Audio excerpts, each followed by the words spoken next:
Labdien, darbie skatītāji! Šodien mēs atrodamies Dianētikas centrā kopā ar mūsu viesi Annu. Tātad mūsdienas ļoti aktuāli un vienmēr bijis ļoti aktuāls temats – nauda. Mēs visi gribam nopelnīt naudu, taču dažreiz mums tas tomēr nesanāk. Un kā uz šo tēmu skatās Dianētika? Anna, vai tu varētu mums kaut ko pastāstīt par to no Dianētikas viedokļa? Jā, protams. Tāpēc, kad jebkuras spējas, kuras mēs gribam realizēt savā dzīvē, un arī naudas pelnīšana ir saistīta ar mūsu spējām, viņas visas ir saistītas ar spēju domāt. Jo Dianētika tas ir savu saprātu, tātad spēja domāt nosaka arī mūsu dzīves kvalitāti. Un, protams, domāt par naudu arī ir jāmāk. Un faktiski ir tā, ka es nāku vēl no tās paaudzes, kad no naudas bija ļoti aktuāli atteikties. Un faktiski nauda vispār pat par sevi tika uzskatīta kā kaut kas netīrs, kaut kas nepatīkams, kā kaut kas tāds tabu auglis, ko nevajadzētu skart. Es nezinu, kā tas ir šobrīd, vai tāds idejas arī pastāv tavā vecumā. Kāda ir attieksme pret naudu? Nē, es domāju, mūsdienās visiem vajag naudu, tā ir tāda vajadzība. Vajadzība, jā. Manā laikā tā bija tāda kaut kāda lieta, kas bija tā kā, ne īpaši kaut kas labs.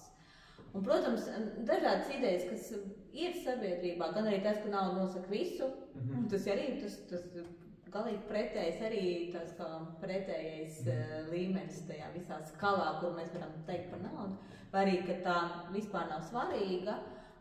Faktiski arī nosaka to, kā mēs par to naudu attiecamies. Un Dianētikā ir ļoti daudz dažādi interesanti momenti, kas parāda, ko mēs paņemam kā ideju no savas ģimenes, kad ir bijis tur attieksme pret naudu, kas automātiski ir ietekmējis pēc tam arī mūsu kaut kādas izvēles. Kā mēs esam rēģējuši uz kaut kādām situācijām, kad mēs esam kaut ko zaudējuši, teiksim arī naudas ziņā, kādus lēmumus mēs esam pieņēmuši pēc tam, un kā tas ir faktiski novedis mūs pie tās situācijas, ka ļoti bieži, es esmu to arī redzējusi pati, runājot ar cilvēkiem, ir iespēja nopelnīt, bet cilvēks vienkārši atsakās no viņas, Un, protams, arī tāpēc, ka viņam iekšā grūst tā viņa nepārliecinātība par to, ka viņš vispār ir arī kaut kādas naudas vērts, jo tā ir kaut kāda vērtības skala, vai arī viņš tik šausmīgi ir apmāts ar to tēmu, ka viņam vienkārši nekas cits vispār neeksistē, kas atkal automātiski jau, protams, arī rada citas ciešanas viņa dzīvē. Un manuprāt, kad saprotot to, kā tās idejas sāk dzīvot mūsu galvā, kā viņas tur nokļūst, kas man ir arī ļoti svarīgi, jo tad profilakse. Jā. Un galvenais, kā no viņas var atklāt un kā no viņam tikt vaļā, tas, protams, ir milzīgs Dianētikas nopelns, milzīgs Dianētikas nopelns. Jo es ienācu Dianētikas pasaulē, tā varētu noteikt. Jā, es ienācu Dianētikas pasaulē, varētu teikt, ka diezgan nabadzīgā stāvoklī ar tādu absolūtu nievājošu attieksmi pret naudas pelnīšanas kā tādu. Un tagad es esmu uzņēmējs. Un laikam tas ir tas maksimālais ceļš, ko var izdarīt tajā jomā. Ja? Un tad tu saproti, ka tik daudz ir atkarīgs no tā, kas mūsu iekšā, mūsu prātā dzīvo. Kad, protams, šausmīgi vēlme, lai jūs visi arī klausītāji to noskatot paši. Tiešām jums to novēlu. Jā, paldies, Anna. Tu minēji par spēju domāt, un kas arī ļoti saistīta ar naudas pelnīšanu. Vai tavuprāt Dianētikas izlasīšana ir uzlabojusi tavu spēju domāt un vairāk nopelnīt naudu?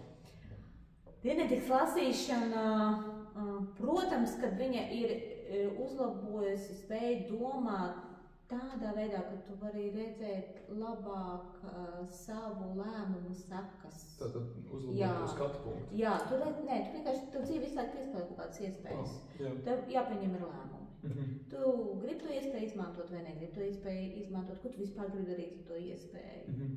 Un Dianētikā ir pietiekoši daudz, tur tomēr 15 lapus, tur ir pietiekoši daudz informācijas, kas tev ļauj arī ieraudzīt. Vai tas, kāpēc tu vēlies atteikties no tās iespējas, vai tieši otrādi varbūt gribi pieņemt to iespēju, vai tas ir saistīts tiešām ar to, ko tu pats gribi. Vai tas ir kaut kāda šablona iespējā, vai tas ir tāpēc, ka mamma tā gribēja, vai tas ir tāpēc, ka skolā tā mācīja. Ja, un tas ļauj tev nedaudz vairāk arī realizēt savas iespējas, jo ja mēs nedaram to, ko mēs paši tiešām gribam, mēs faktiski nerealizējam savas iespējas. Jā. Un tas arī uzreiz uzliek baigos blokus arī uz naudas pelnīšanu un vispār uz to dzīves līmeni, kas cilvēkam ir pieejams. Paldies! Kāda šīs iegūtās zināšanas ir tā kā tavu ārējo un iekšējo dzīvi izmainījušas? Tas ir milzīgs. Tā tas ir milzīgs jautājums, jo viņš tā kā ietver, zin kā, ja tas ir tāds kaut kā, tu izlasīji grāmatu dienētiku, ja, un tajā brīdī, teiksim, tev uzreiz kaut kas notiek tavā dzīvē, ja, tad tu vari to tā ļoti sasaistīt. Manā gadījumā grāmatu dienētikas izlasīšanas laiks bija, kad man bija 21 gads, tas ir, 27 gadus atpakaļ, tas ļoti sen. Man varbūt tas vairāk pirmo momentu, tas pirmais moments man bija saistīts vairāk varbūt ar cilvēciskām attiecībām un cilvēkiem. Bet, protams, ka naudas pelnīšana tas jau arī ir cilvēki. Tāpatām tu aizies darbu vai, ja tev ir algots darbs, tad tur ir tavi darba biedri, ar kuriem tev ir kaut kādas attiecības, tavi priekšnieki, vadītāji, ar kuriem tev ir kaut kādas attiecības. Ja tu esi vadītājs, atkal jau tev padotie, ar kuriem tev ir attiecības partneri, ar kuriem tev ir attiecības. Ja? Un tas viss, kad tu saproti to domāšanas veidu, kas piemīt cilvēkiem, un kas viņam ir veidojies, ka tu vari saskatīt viņu stāstos to ceļu, ja? Kā viņš ir kā personība izveidojies, ko dienetika ļauj izdarīt, faktiski, ja tu saproti to, kas ir aprakstīts. Tad tev ir vieglāk arī piemeklēt varbūt tos īstos vārdus kaut kādos brīžos, ja? Vai tev ir vieglāk pieņemt kaut kādu izvēli, ja tev ir, teiksim, jāpieņem lēmums saistībā ar partnerības turpināšanu vai neturpināšanu, vai cilvēka, teiksim, pieņemšanu darbā, vai tomēr nē, vai tev vēl kaut kādu lēmumu jāpieņem saistībā ar partneriem. Tās visas zināšanas, protams, arī milzīgā veidā ietekmē arī iespēju finansiāli iegūt kaut kādu labklājību.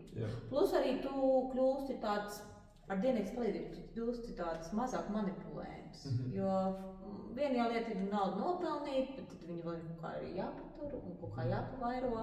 Un tur jau arī ir daudz notikumu, kas notiek mūsu dzīvē, kā mums to naudu vilina ārā no maciņiem. Un, protams, dienīgas izlasīšana, viņi ļauj atpazīt kaut kādus tādus momentus un savlaicīgi arī apstādināt viņus savā dzīvē, lai neciest vairāk. Tātad šī dienētikas izlasīšana un konkrēti arī tā nodaļa par naudu palielināja tā kā jūs tās zināšanas un to bāzi, lai jūs kļūtu stabilāki ar naudu un vienkārši jūs mazāk manipulējat. Jā, manipulācija noteikti. Es neteiktu, ka dienetikai nodeļa par naudu, tas vienkārši tur bijās cauri tīrinot prātu mehānismiem, jo ir arī kaut kādas lietas, kas tiek arī teiktas mums, ja, un vārds nabadzīgs mums ir ļoti populārs Latvijā. Un pamazām arī viņš atstāja kaut kādu spiedienu uz to cilvēku, vai ne? Bet varbūt tas nav ar to saistīts, bet, tā domāšana ir kāda domāšana, viņa visu vienādo, visu vienlīdzina. Jā, un tad, protams, kad tu varbūt, kad neizvēlies to nabadzīņa ceļu, jā, tālāk mēs pateikšu, neizvēlies nabadzīņa ceļu, maini savu attieksmi pret naudu, viņa kļūst vienkārši racionālāka, viņa nav ne kaut kāds pašmērķis, ne arī kaut kas, no kā tu gribi izvairīties, jā, tu normāli par to attiecies, kā tas arī ir. Līdz ar to tev arī nav tik liela spriedze ar to saistīta, jā. Jo es esmu redzējis to spriedzi cilvēkiem, kas ir vai lai viņu to naudu dabūtu, vai lai viņu notērētu, jā. Tur dažādas tās spriedzes ir, kas rodās. Un tie spriedzes avoti, jā, viņi ir atklāti dienetikā. Tu pišķīt no kaut kā atbrīvojies. Tu saproti, ka kaut kas nemaz nav tavs. Tu kaut kāda mammas spriedze vai vecmāmijas spriedze vai sazinu, kas tur bija. Bet, katrā ziņā tas nav tavs, ja, bet to nesā līdzi un kaut kā reaģē uz kaut kādām situācijām, kam faktiski nav nemaz pamata. Jā, paldies, Anna. Tātad īsumā dienētikā šīs te zināšanas par naudu, viņas tā kā pamudina neizvēlēties tā saukto nabadzīņu ceļu. Jā, es arī noteikti, jā, tas man patīk, jā. Ja jūs lasīsiet dienētiku, jūs noteikti neizvēlēsiet iet par nabadzīņu ceļu. Jā, paldies, Anna. Tātad, dārgie skatītāji, jūs vēlaties, šeit augšā ir vēl video ar Annu. Mēs atrodamies Krišāņu Valdemāra ielā 20, birojā 2. Droši nāciet ciemos un nopērciet grāmatu dienētika. Paldies par skatīšanos! Jā, tas nabadzīņu ceļš, tas bija pats īstais, jā.